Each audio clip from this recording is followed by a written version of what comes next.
भाई एक बार सच सच बताना, तुमने जब भी ऋतिक रोशन सर की कोई पिक्चर देखी होगी, देन तुम अपने माइंड में ये सोचने लगते हो कि भाई मुझे भी ऐसे लुक चाहिए, बट सडनली तुम रियलाइज करते हो भाई ये सब तो जेनेटिक्स का गेम है। अगर तुम यही सोचते हो कि भाई जेनेटिक्स होता है ये सब, ठीक है, बॉडी जेनेटिक्स से बनती है, फेस जेनेटिक्स होता है, then bro you are absolutely wrong. Because उनकी बॉडी, उनके लुक्स, उनकी वाइब, ये सिर्फ एक जेनेटिक्स की वजह से नहीं है, ये कैलकुलेटेड ग्लो अप है। ऋतिक रोशन के जो भी डिजाइनर होंगे या फिर जो भी लोग होंगे उनके पास फैशन वाले, उनको सब पता रहेगा कि उनके ऊपर कौन से बाल अच्छे लगेंगे, कौन सा फेस और कैसा फेस उनका होना चाहिए, लीन रहना चाहिए, मोटे होने चाहिए, बॉडी कैसी अच्छी लगेगी, ठीक है। तो ये होता है कैलकुलेटेड ग्रो अप का मतलब। इस वीडियो में करने वाले सर की पर्सनैलिटी का ब्रेकडाउन, लाइक उनकी फेस, उनकी ग्रूमिंग, उनकी बॉडी, उनकी ड्रेसिंग सेंस एंड एवरीथिंग। भाई looks like a fucking Greek God, ठीक है। Because Hrithik Roshan is the most handsome person from India, I think, ठीक है।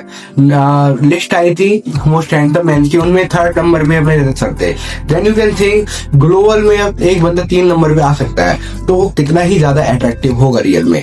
और हम उनके यही अट्रैक्टिवनेस का ब्रेक डाउन करेंगे कि वो क्यों लगते हैं इतना attract. Okay, structure, Hrithik sir का जो फेस स्ट्रक्चर है वो लिटरली वो एक गॉड गिफ्टेड फेस स्ट्रक्चर है। बट गॉड गिफ्टेड ठीक है, गॉड गिफ्टेड उनका है, बट मैंने भी बहुत सारे लोग होते हैं उनके पास ऐसे ही गॉड गिफ्टेड फेस स्ट्रक्चर होता है, वो उनकी बैड हैबिट्स की वजह से उनका जो स्ट्रक्चर होता है फेस का वो खराब हो जाता है आगे चल कर। बट ऋतिक रोशन सर ने इतना ऐसी कोई बैड हैबिट नहीं थी मोस्ट प्रोबेबली जो कि उनका फेस स्ट्रक्चर खराब होता। And you can see clearly उनका फेस एकदम अच्छा है, वेल डिफाइंड जॉ लाइन है, well defined cheek bones and under eyes नहीं है उनके पास। सो उनका ये कोइंसिडेंस नहीं है, ठीक है, उनकी कैलकुलेटेड ग्लो अप है ये। Most attractive thing I can think in his face is उनकी facial harmony. You can see his face is fucking perfect man. उनकी nose, उनकी lips, उनकी eyes are perfect. उनका facial जो harmony है वो बहुत ज्यादा अच्छा है, इसी वजह से वो इतने अच्छे भी लगते हैं।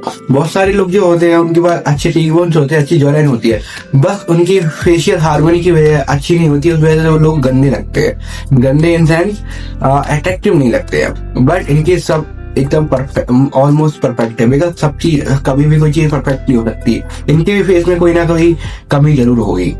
द हिडन वेपन, देखो भाई, एक क्लियर और ग्लोइंग स्किन होती है वो एक ऑटोमेटिकली ग्लोस को बहुत अच्छा कर देती है। अगर तुम्हारे पास क्लियर स्किन और मतलब क्लियर और ग्लोइंग स्किन नहीं होगी, देन तुम उतने अच्छी नहीं लगोगे जितने तुम इस क्लियर और ग्लोइंग स्किन के साथ लग सकते हो, ठीक है। एंड ऋतिक सर के पास ऐसी क्लियर और ग्लोइंग स्किन है। You can see skin that face पर कोई भी पिंपल नहीं है। क्लियर स्किन का मतलब ये नहीं कह रहा हूँ मैं गोरे काले नहीं, वो जो सर का जो फेशियल कलर है वो एवरेज इंडियन की तरह है, ठीक है। He is not too much bright और too much tan, okay, normal है उनका, बट वो और अच्छा लगता है बिकॉज उनकी क्लियर स्किन है और ग्लोइंग भी स्किन है, ठीक है। और ये हिडन वेपन है। अगर and third thing is that his dressing sense. तुमने बहुत नोटिस करा होगा ऋतिक सर की जो ड्रेसिंग सेंस है वो ना ही कोई बहुत ज्यादा ओवर फैशन है, ना ही छपरियों वाली है। उनका एक मिनिमल जो फैशन है, लाइक नॉर्मल कपड़े पहनते हैं, ना ही बैगी ना ही स्किनी जींस, एक स्ट्रेट फिट टाइप जींस पहनते हैं। एंड उनका जो भी फैशन होता है वो बहुत ही नॉर्मल होता है, लाइक इंडियन जो एवरेज इंडियन गाय है मेरी तरह, वो ही उसे मतलब फॉलो कर सकता है, ठीक है।